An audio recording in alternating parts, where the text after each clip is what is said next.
At first I was afraid, I was putrefied. I kept thinking I could never leave you with your two by my side.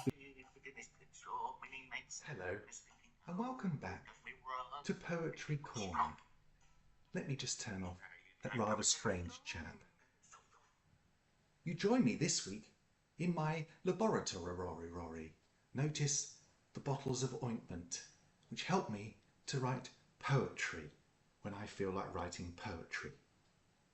This week we are going to be diving into the wonderful world of Milk Shakespeare, also known by some as Bill.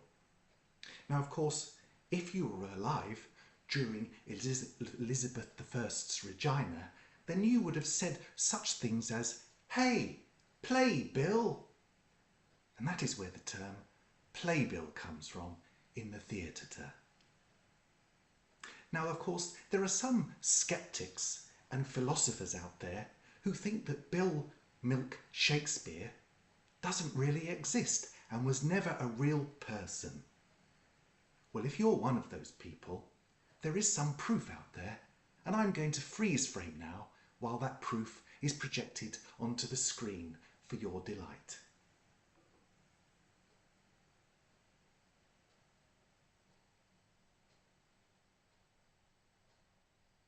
Ooh, excuse me, shouldn't have done that.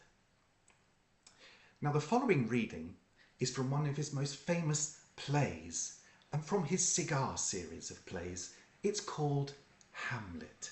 Now, I have a very special copy of the book here, which I've managed to get from the English National Public Library. And I just need to put on these gloves so that I can handle the book and not cause the pages any serious damage. Here we are, from Hamlet, its famous cigar series of novels.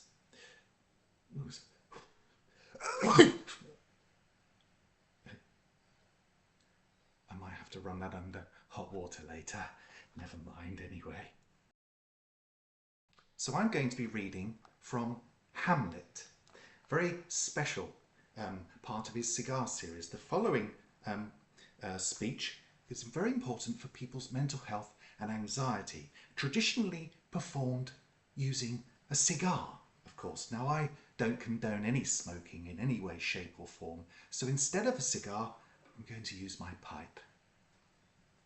Okay, run titles.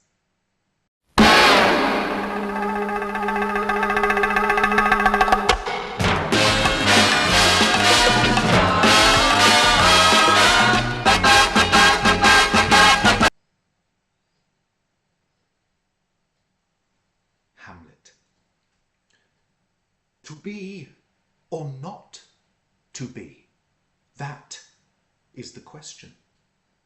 Whether 'tis nobler in the mind to suffer the slings and arrows of outrageous fortune, or to take arms against a sea of troubles, and by opposing end them.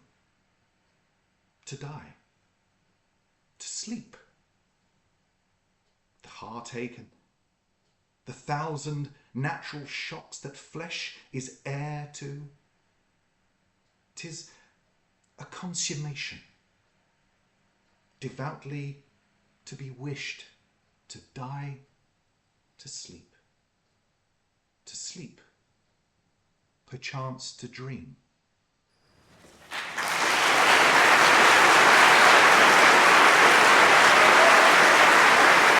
That's enough now. Now, of course, it is an important passage in all seriousness for people suffering with anxiety or fears, which is the reason for this video this week. You see, to be or not to be is an important question. Who are you? Who do you want to be? Do you want to be controlled by your fears, managed by them, or do you want to overcome them and be the person who you feel inside? As Oasis would say, if you want to be who you be, and you want to with me, or something like that anyway. And then, of course, you've got whether it is noble in the mind to the slings and arrows of outrageous fortune. Will you let those thoughts control the outcome, control your life, or will you let them be, let them go? It's easy to say, let go those dark negative thoughts. But if you focus, you just stay present and be. Choose to be, not to be. That concludes our Poetry Corner for this week. Stay fresh, cheese bags. À bientôt.